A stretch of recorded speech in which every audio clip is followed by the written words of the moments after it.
Hey friends, it's your pal Mike Shea from Sly Flourish here with another episode of Sly Flourish's Lazy GM Prep. In this weekly show, I go through steps from Return of the Lazy Dungeon Master while preparing for my Sunday role-playing game.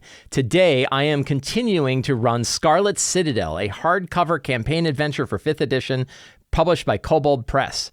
This show, like all of the work of Sly Flourish, is brought to you by the patrons of Sly Flourish. Patrons get access to the City of Arches sourcebook, a whole bunch of exclusive adventures, a dedicated Discord channel, a monthly Patreon Q&A, and all kinds of other stuff. If you want to help support shows like this, you can find a link to join the Sly Flourish Patreon in the show notes below.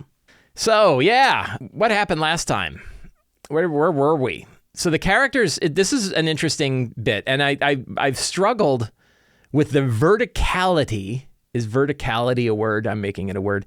The verticality of the Scarlet Citadel. The Scarlet Citadel is many levels. It's kind of 5 level, kind of 5, but it's kind of more, kind of 6, 7, and kind of more.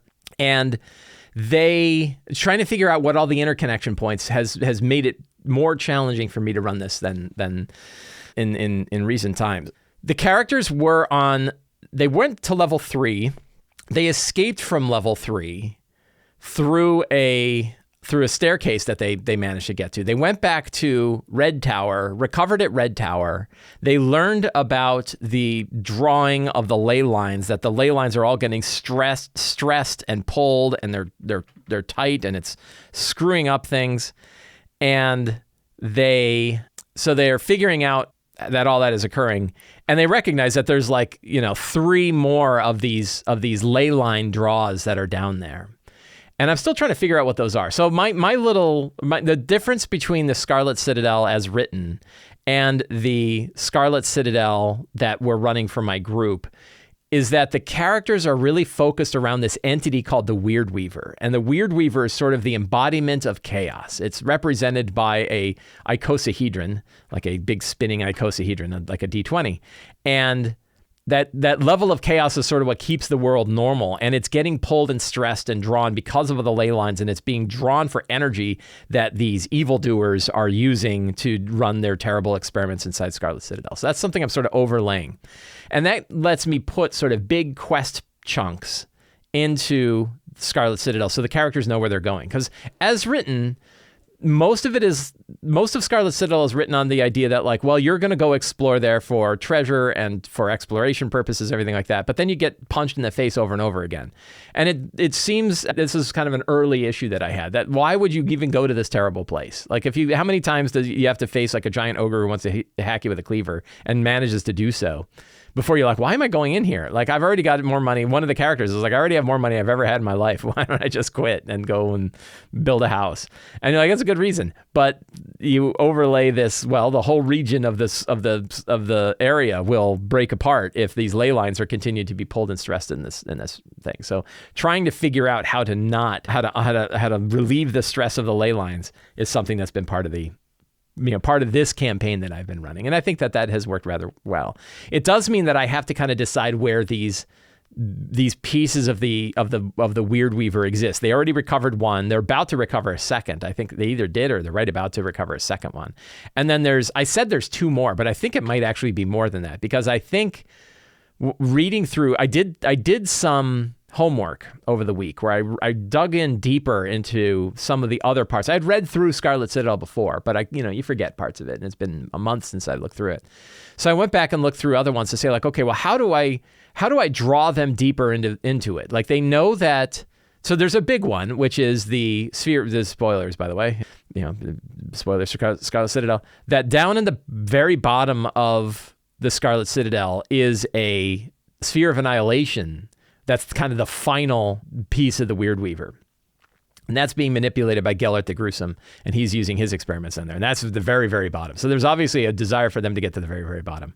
But I think that there's also the next one in line is one that I think that Immorta the Debased has created, and it isn't actually one. She's used it to draw creatures out of terrible realms, because she's sort of this diabolist who likes to draw creatures out of these realms. And I think all of the creatures are each a piece of the 3rd icosahedron, and I can think of at least 2 that exist here. If we go to our table of contents here, and we're going to look in, and I think they're mostly in the Black River, and there's two. There's two that I know for sure. There's a Shoggoth that's down here. Gellert is down here, of course, but I don't think I'm gonna have. I think they're gonna find his quarters. I don't think I'm gonna do the whole like, hey, let's go talk with Gellert. But there's a lot of like twisted creatures down in the river. There's a lich down here, an icy lich, but I don't think he's part of it. So the chain thing is obviously one of them. This terrible thing, which is connected to the Drylands portal. And I think that is, there's a piece of him here. So I think the idea is like somewhere I want to put the other icosahedron, but show like it can't be pieced together till you've defeated these creatures. The chain thing being one of them. There's a Shoggoth down here. This guy is another one. And I have to kind of like figure out like where is the Shoggoth? And then is there any other entity, or is it just those two? And are those enough to get the characters to explore the maps thoroughly? Like I want them to kind of experience what's going on here. So are those enough, or do I need to throw another? And of course I can just add one. I can just make them. But there's certain areas that like have been sealed away for a long time. I think like this guy, the icy lich dude. I think it's been sealed away for a long time. So it doesn't make sense that, I don't think it makes sense, although it could, like it's not that old, that these creatures have sort of parts of the icosahedron, the parts of the third icosahedron in them, and you have to defeat them. There's like the Shadow River Lord. There's also the genie. There's a blood hag. So you kind of want to make it clear to the players, like, oh, there's these entities, and you have to go down there, you have to hunt down the entity, you have to kill it, and you have to kill a number of them before it releases the energy of the third icosahedron. And it also kind of repairs other things. The Ghostwalker Spider of Ling would be another one. Cool. Oh, Damon, you're here. I got your thing. Look at this. Woo, connections. We're going to talk about that. So I probably need to dig into that more. I think for now,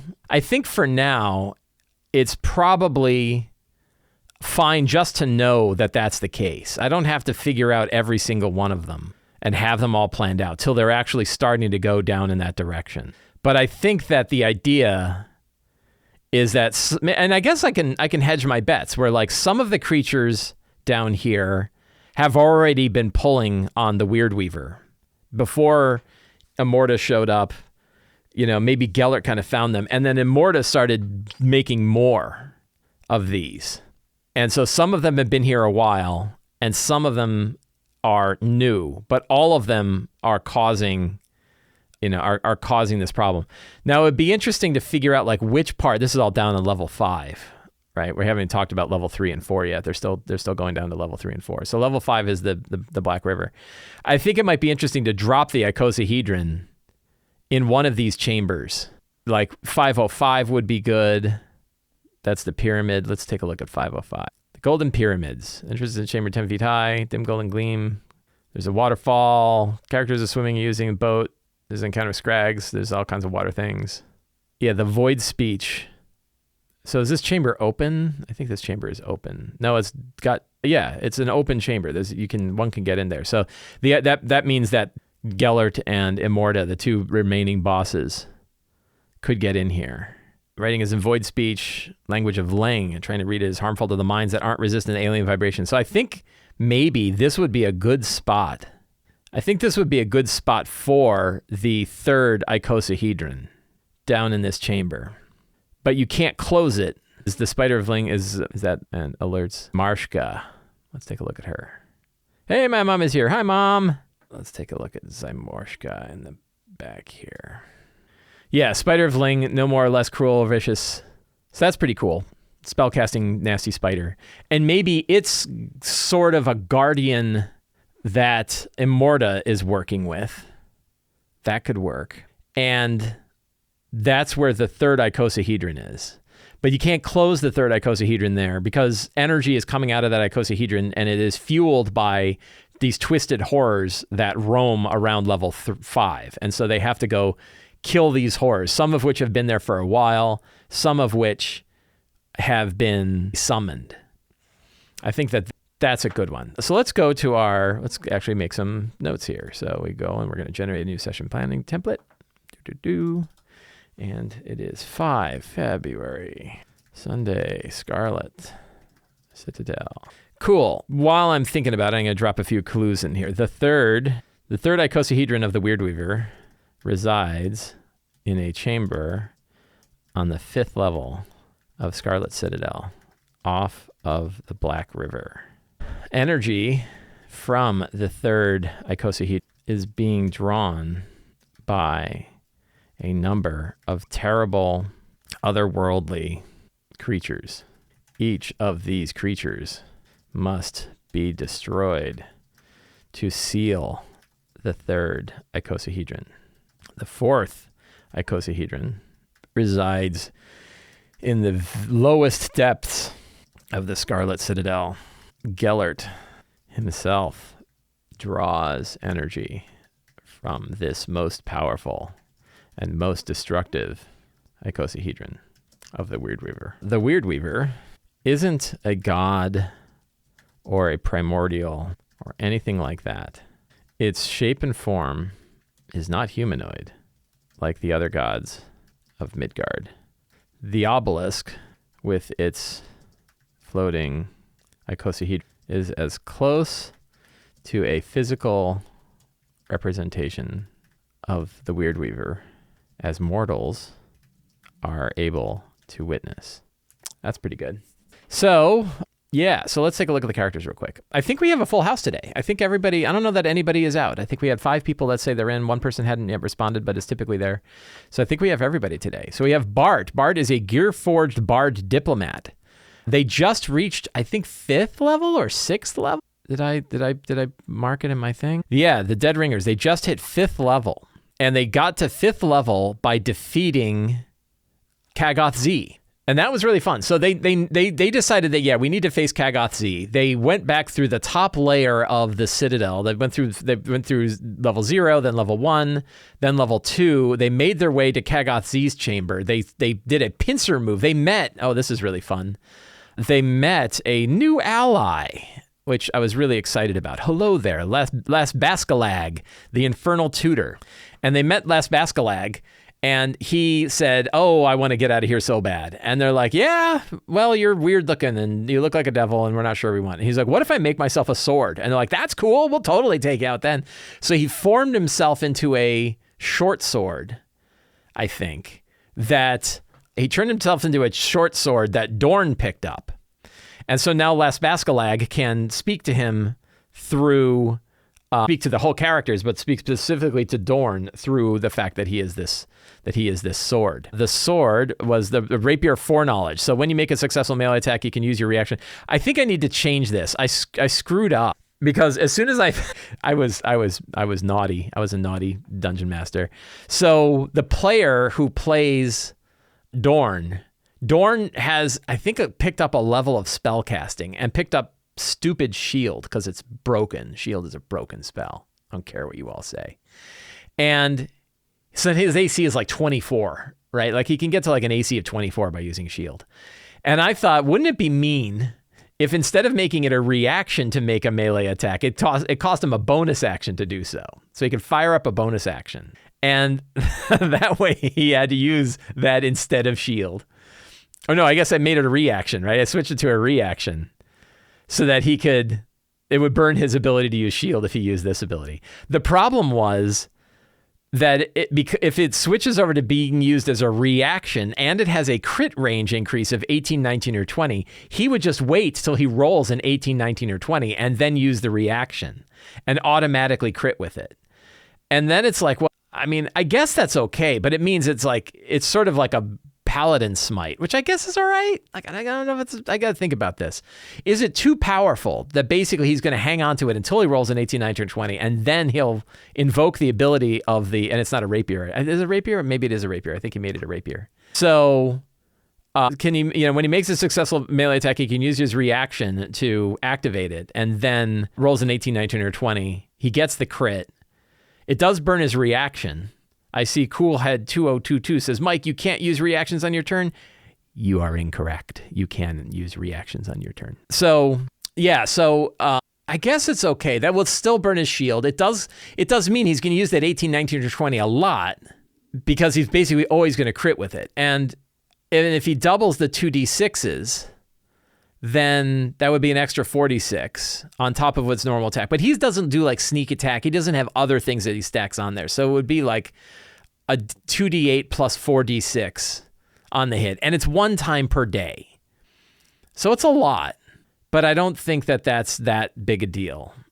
And it means that it would be pretty exciting to do. So I think we'll probably leave it as it is. And it still it does two things. It burns his reaction so he can't use shield. That makes me happy. And it also means that enemies that he's facing, he can't make opportunity attacks against them.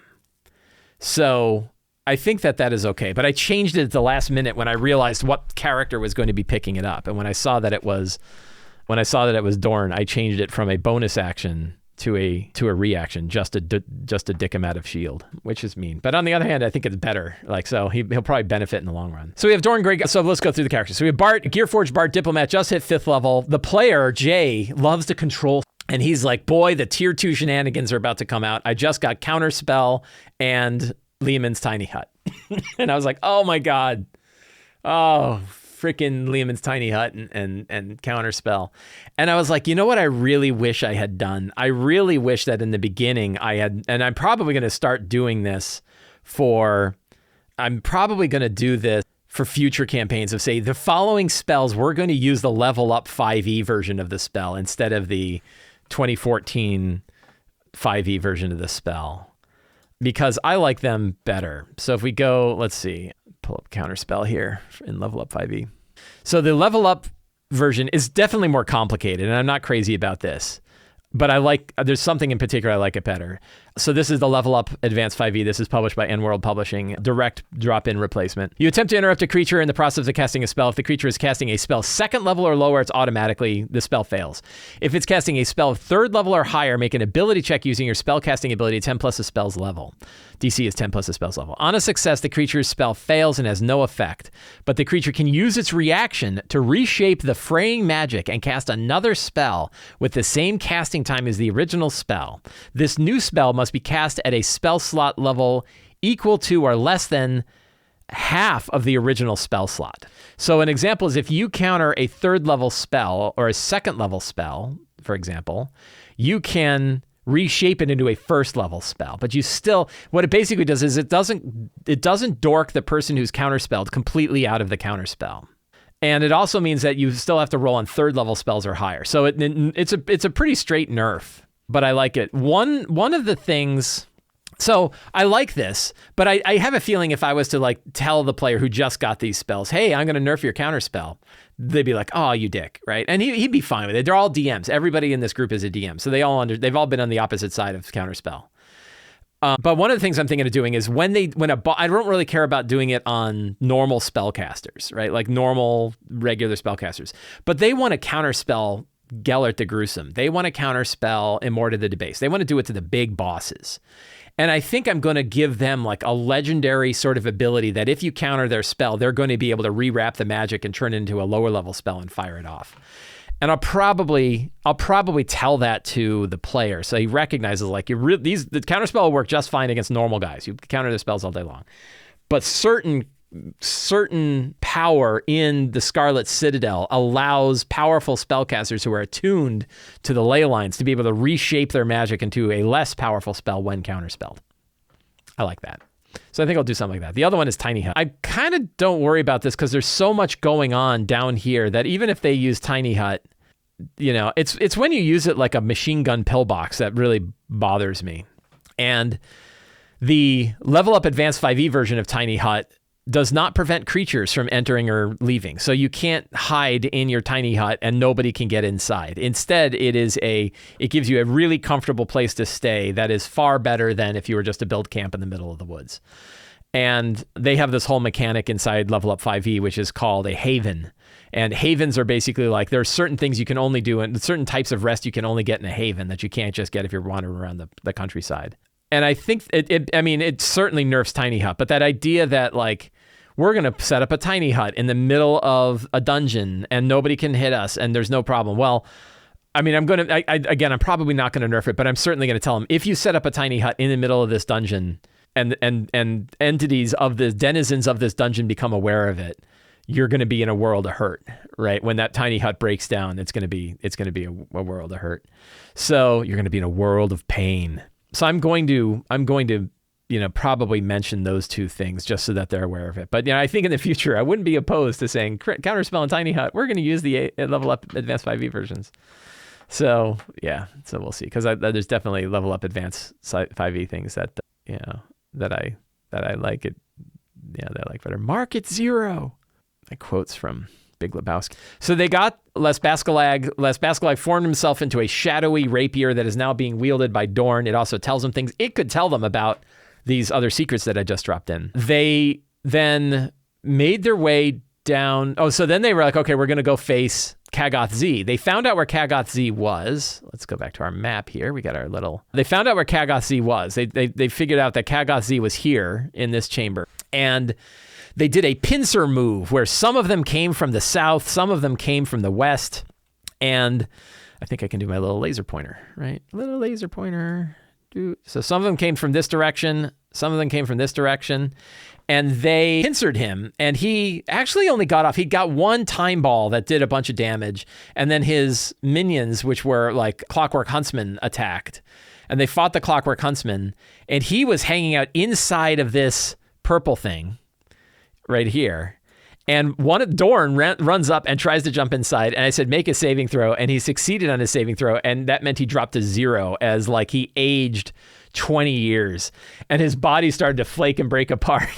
And that, it's so much fun. So one of the fun bits about the characters is that Dorn is kind of an entity from another world that is inhabiting a body of somebody here. And Mez is trying to make sure the body stays preserved so that he can return the body to its rightful place and let it go through the path of the dead.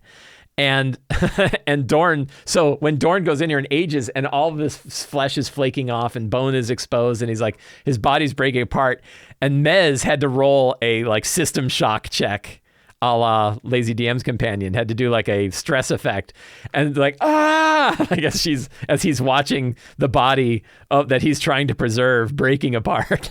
And so Dorn kind of fell. And then afterwards, so they're fighting. So they, that freaked him out. They continued to fight Kaggoth Z, and then Bart cast Friends on him or something. He used some like low level charm, and we had a lot of discussion about like, what would you do if you were able to charm? Not quite charm person, but something like that. Basically, I think it was a charm person. And he kind of like, stopped and stopped attacking, was talking to them. And then somebody shot him with a rubber band or something like that. They just snapped him with something. And I said, oh, that breaks the charm. And they're like, oh, you broke the charm. And then he like starts getting into the fight again. And then they snatched the ring off of his finger. They just managed to reach inside and pull the ring off of his finger that was enabling him to hang out in this crazy time twister thing. And then he turned into, he started very quickly de-aging until he just became, I said, it was sort of like the reverse of 2001, where it's like him, and then he's slowly like getting more and more childlike, and then he's crying on the ground, and then he turns into like a fetus, and he gets smaller and smaller, there's an umbilical going off, and then zoop, and it just turns into a little egg and a little sperm, and the sperm goes flying off into space. And they're like, that was the end of Kaggoth Z. And I'm like, he became no more. So they reverse timed on Kaggoth Z and got rid of him, which was fun. He only got like one action, but it's like, that was so much fun. Who cares? So they then had the thing, they had his ring. They went back into his chamber. They got a bunch of treasure in his chamber by using the ring to get into his chest. And they realized that the ring can deactivate the time machine, which I think they did. And now the time machine is done. The icosahedron snaps. They now have the second icosahedron of the Weird Weaver. And now they're ready to go. And then I asked them, like, so what is your plan now? And they said, well, I think our plan is to head back down again. So I'm like, okay, we'll plan back down. So that's what happened in the last session's game. Let's take a look through the secrets and see what they learned. Immortal to the Debased, Gellert, the disciple of Gellert the Gruesome, summoned Las Bascalag a few years ago to serve Gellert the Gruesome, heir to the Scarlet Citadel. They tired of him and gave him to Kaggoth Z, the Twister Time. They learned that. Las can teach all sorts of otherworldly information, but seeks a price in return. Yep. Las wants to be free of the summoning circle. He is free now. The source of power each piece of the Weird Weaver doesn't always have to be the same thing. In fact, one of the pieces is a creature itself. I think it's actually multiple creatures, something terrible and otherworldly, shambling below, devouring everything it can. That's actually multiple things. Last wants to be free of his prison and would like to accompany the character on his journey. Yep, he did. Tired of Geleth the Gruesome. Geleth the Gruesome heir is trying to draw so much power that he's almost certainly going to rip the crossroads apart if left unchecked. I think they know that. Immorta the Debased travels among the levels of Scarlet Citadel, serving Geleth the Gruesome's needs and acting as a liaison to the inhabitants of the level. I don't think they learned that. We'll grab that one and we'll put that in our secrets today. You can see how like my own views of what changed down there mean that the secrets became the secrets that have not been revealed change. Logic and reason start to break down the lower you go into Scarlet Citadel. They did not. The factions of Darrow war with another on the lower levels. They did not learn that, and that is something they can learn. Anything else? I think Immorta used the power of the third icosahedron to summon all sorts of horrible entities from other worlds, which now roam in the lower reaches. Some of the creatures tied to the third, do I already have this? Tied to the third icosahedron are as old as the Citadel itself. Many vaults. This is I want to kind of like draw them into some of the traditional sort of D&D. Oh yeah, we can go get treasure. Many vaults and tombs exist in the lower levels of the Scarlet Citadel, filled with untouched artifacts and treasures. So that's cool. 1, 2, 3, 4, 5, 6, 7, 8, 9. Lots of secrets. So we'll hang on and figure that out. So the strong start. I don't think we got through all the characters. So let's finish going through the characters. So we have Dorn Greycastle. We talked about him. Dorn now possesses Las Bascalag, a rapier, magical rapier that's held by a demon. We've got a devil inside. We have Garble. Garble is played by Pat, Mushroom Folk Rogue Far Traveler, who is looking for a realm for his people. We have Mez Roomseleth, who wants to, a Frost Elf fighter parfumier, who wants to make sure that Dorn Greycastle's body, who's actually the body of, do we have the name? Of Potter.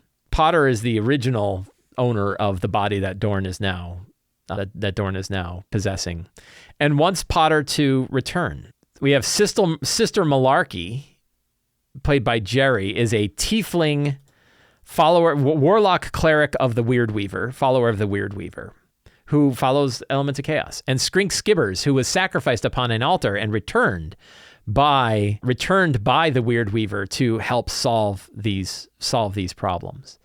So they just recovered the second icosahedron. And what might they feel? What might happen? I think, is it time for the ooze that was once, what's her name? Daneska. The massive blood ooze that was once Daneska breaks free from the seals on the doors in the eastern chambers and is slowly starting to make its way throughout the level. So this is sort of like, as they're messing with one level, other things happen. And one thing that has happened is that the level 1 is starting to get overtaken with undead. They learned that. Level 2 is going to be overtaken with Daneska ooze things as Daneska breaks apart. Because if we look here, I just moved something I didn't want to move.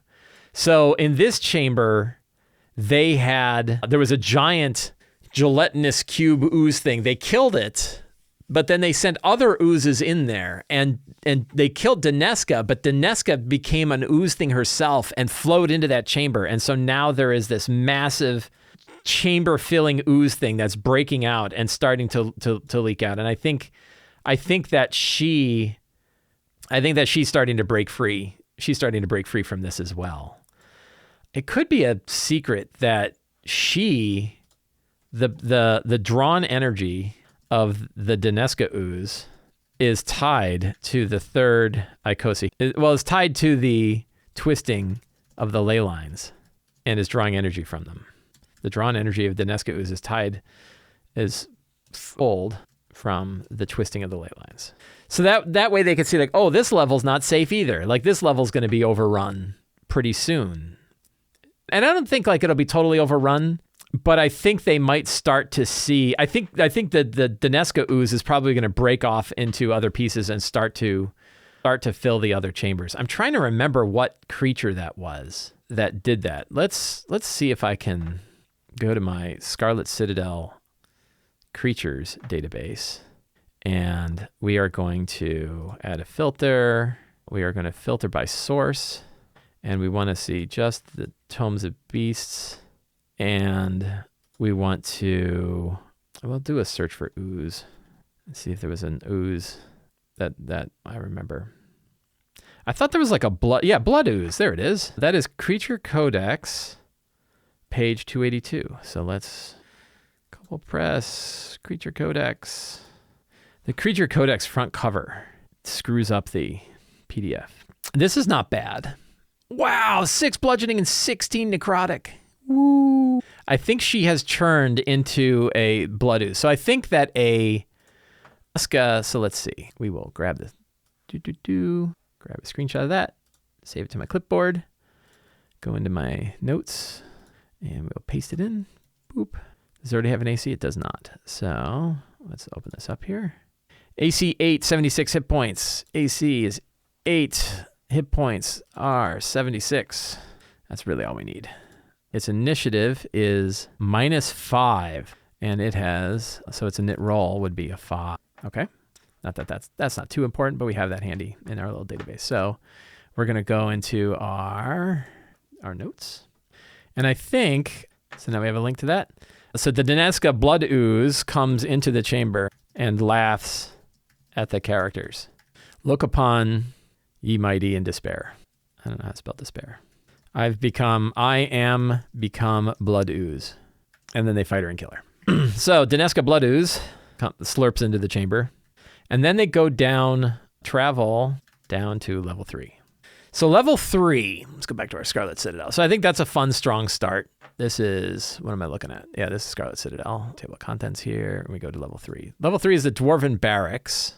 They spent a little bit of time down here, but I think this is where they're going to start to face a lot of Trollkin. So they can come down these stairs probably, and I think they would probably face a couple of Trollkin. So we probably need some Trollkin. Let's go back to our creatures. And we can, wait, it's still the same thing. Get our Trollkin. Oh, come on, there's no Trollkin. There we go. It looks like I already have some Trollkin Raiders that I put in here. Oh, and I have a Trollkin Encounter. Did I already put I did not put a thing in here. So Trollkins are from Tome of Beasts 2, page 353. So Trollkin Raider is they're challenge rating 1. They're not too bad. So we will grab that stat block there. Boop. Save to desktop or save to clipboard. Then go into and we're gonna go into the straight Trollkin Raider thing here, and we're gonna go bang and throw him in there, and we'll open this up. And AC is 14, hit points 32. Initiative is a +1, and their initiative roll is 11. We don't really have to worry about the +1. So now we got that guy in there, and I'm going to delete these other guys. Whoops, because now my other Trollkin Raider is better. Oh, come on. And I think for now, I'm not going to worry about building an encounter and everything because I don't need to. So I'm going to just go down to here. So let's see, they're at 5th level. So the deadly encounter benchmark is going to jump a big range. There are 6 of them. 6 times 5 is 30. Half of 30 is 15. So the deadly encounter benchmark is CR 15. If they face 15 CRs worth of monsters, they're in the red zone. So we add the Trollkin Raider to our list of monsters. Other monsters that they're likely to face here. Let's see, in Scarlet Citadel. Where's that chart? Grunts, Shaman, Reavers. What's a Reaver? Trolls, Dire Owlbears, and Lich Hounds are all the different kind of monster. Can Grunt. This is the wrong one. We can close that one now. Trollkin Grunt, we'll make sure it's from the right. There it is, Scarlet Citadel. Trollkin Shaman from Scarlet Citadel. Trollkin Reaver. More results from Scarlet Citadel. And what else did we say here? Grunt, Shaman, Reaver. We have regular Troll, Dire Owlbear, and Lich Hound. Dire Owlbear, Troll. wonder which troll that is. Good, the Monstrous Menagerie troll. Cool. I'm going to use the Monstrous Menagerie troll. Lich Hound. Okay, so I've got all of those monsters. I'm not going to bother right now to go screenshot all of them because I don't know which ones they're likely to face, and it's also boring. But I can basically go through all of the various tomes of beasts and add these stat blocks to these, and then use those when I'm running the actual battles. I can kind of decide how many of them they have and what's going on there. So NPCs, we know we have Las Bascalag. We know we have Immorta. I don't know if she's going to show up, but you never know. She could show up. And then there's a couple of the Trollkin who are running the show here that we need to figure out. Art. No, that's not right. That's not what we wanted. Who runs the trolls? Is that right? James Torres says Brynjar. That's Brynjar.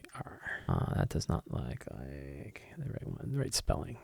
There are 2 Trollkin that run this place. See what I mean about the text? There's so much text. Like, this is not skimmable. How am I supposed to skim this? Here we go. Trollkin leaders. Trollkin chief is a reaver named Brynjar. So we will add that.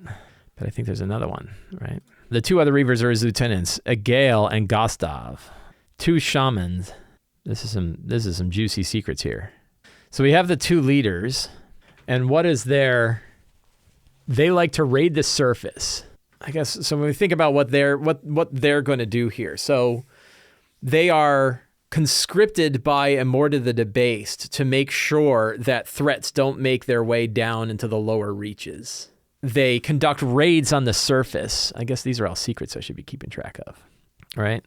The Trollkin are conscripted by Immorta to keep intruders from making their way down deeper into the Scarlet Citadel and interrupting her master's delicate work.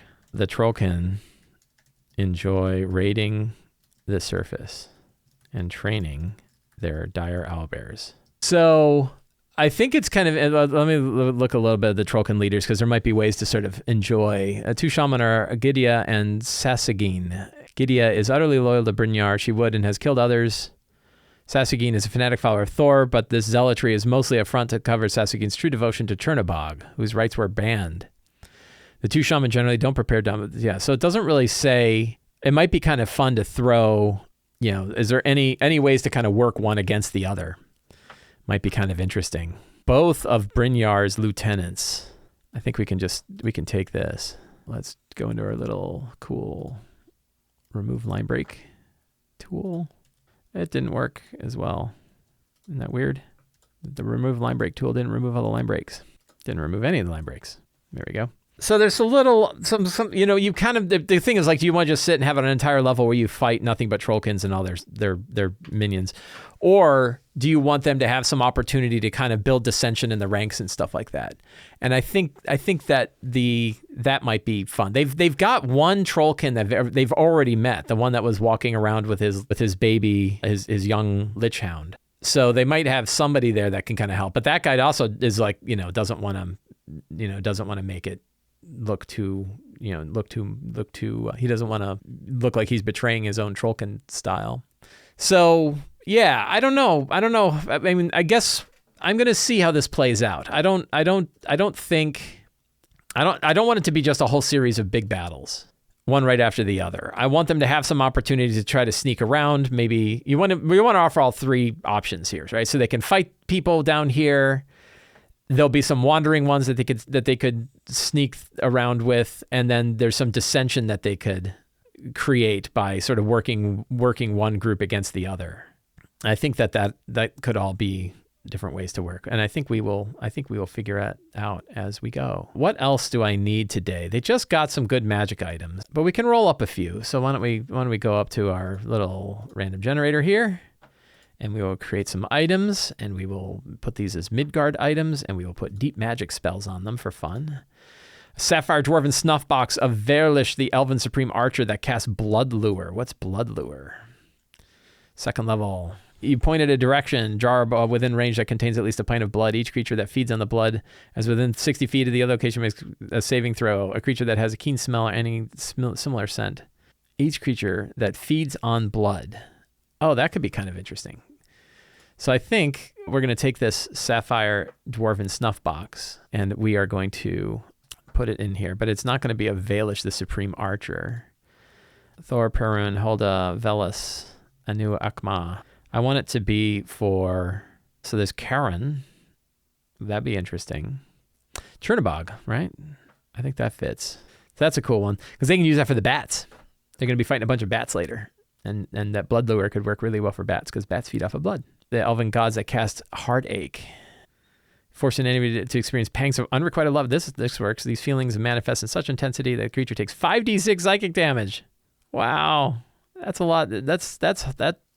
Yeah. Twilight Ethereal Key of Yarla and Povit, the elven green gods. Cool. I like that. Do one more. Temporal Natural Disc of Wotan, the northern rune father that casts Lovesick. Celestial Prehistoric Insignia of Astun, the Dragon Lord of the Four Winds that create Thunderstaff. 7th level. After you create Thunderstaff on a normal quarterstaff or staff, it must be mounted in a noisy location such as a busy marketplace. That's dumb. Do that for 30 days. Storm Orcish Wand of the Goat of the Woods that casts Thunderclap. 8d4 thunder damage. I hate d4s, but then we're going to do that. Stormy Orcish Wand of the Goat of the Woods. That's cool. So we got 3 fun relics plus whatever's in there. We do not need our scratch pad today because we're going to do it in Owlbear Rodeo. And there we have it. So we got our treasure, fantastic locations we don't need because that is all in the adventure. So that's set. We've got a pile of secrets. Travel down to 3 is really where it's going, and we're going to see how things go. So I think we are all set for today. Friends, I want to thank you for hanging out with me today while I prepared for my Sunday RPG. If you enjoyed this show, you can subscribe to the Sly Flourish newsletter and get a weekly RPG-related email sent directly to your inbox, plus a free 5e Adventure Generator PDF. You get that for absolutely free just for signing up with your email address. You can also pick up any of my books, including Return to the Lazy Dungeon Master, the Lazy DM's Workbook, and the Lazy DM's Companion, at the Sly Flourish bookstore. And you can join the Sly Flourish Patreon, where you get exclusive access to the City of Arches sourcebook, exclusive adventures, the monthly Q&A, a dedicated Discord channel, and a whole lot more. All of the links for all of those things you can find down in the show notes below. Thank you all very much. Have a great day, and get out there and play an RPG.